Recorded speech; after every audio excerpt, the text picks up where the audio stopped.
there was this guy.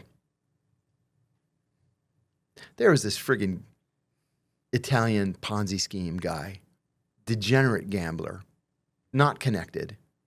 So he's like, he owes every bookie in the prison money, and he's borrowing from this guy to pay that guy just so he doesn't get his legs broken.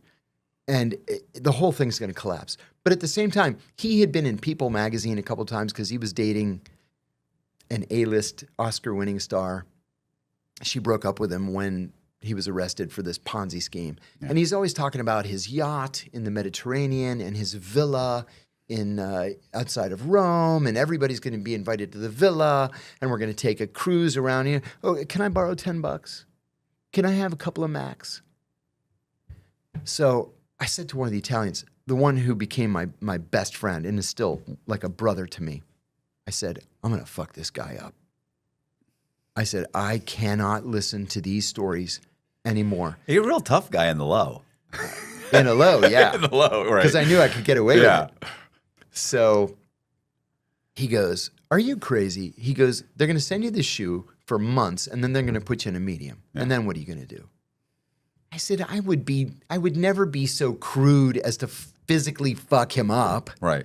I'm smarter than that. Give me some credit. Right. So one of the guys in my cell, he was a Mexican guy who worked in the laundry. And I said, Jose, can you get me a laundry bag?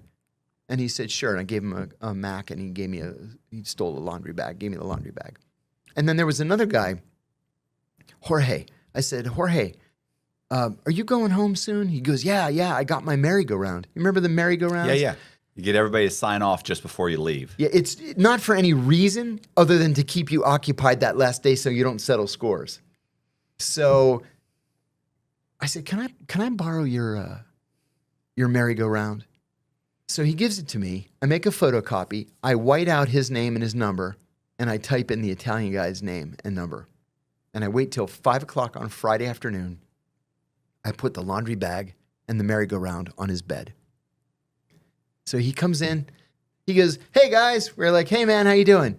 Good. How are you? Yeah, we're good. He goes over to his bed. He goes, I go, what? He goes, I'm going home. I said, what are you talking about? He says, it's the merry-go-round. I won my appeal. I go, what? Nobody wins their appeal. He holds up the laundry bag and the merry-go-round. He says, I won. I'm going home. I have to call my lawyer. He runs to the phones. Well, even fancy New York lawyers go home by 5 o'clock on Friday afternoon. Mm-hmm.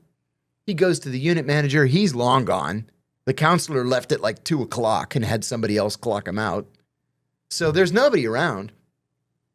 So my Italian buddy says, hey, let us have a dinner for you. We got to have a dinner tomorrow night, Sunday night even better, the night before you leave. He's like, okay. On Saturday, he gave all of his shit away. Yeah, that's what I was going to say. That's what happens is they give their shoes, they give anything, because they don't need any of this stuff. They don't need the radio. They don't need their MP3. They don't need nothing. I took nothing home with me. Sunday night, we had this big bash, big party. The Italians, the way they ate, it was just like in Goodfellas. It was. I've talked about I gained 35 pounds in 23 months. Oh, my God. They were very, very good to me. Yeah. So Monday morning, we all walk him down to R&D, receiving and discharge. The rest of the story I got from the cop in R&D. So he goes in there, and the cop says, who are you?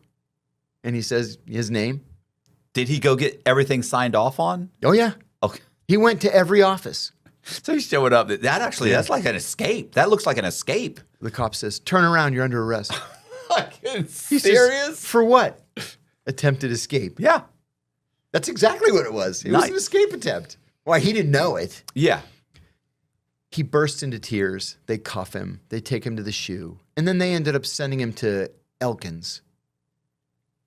And he just did the rest of his. That's ingenious. So it was the actual boss of the Gambinos came up to me and he goes, that was some sick shit. And I said, I thought that guy would never shut his fucking mouth. And the Gambino guy says, I'm not saying you didn't do us a favor. I'm just saying that was some sick shit.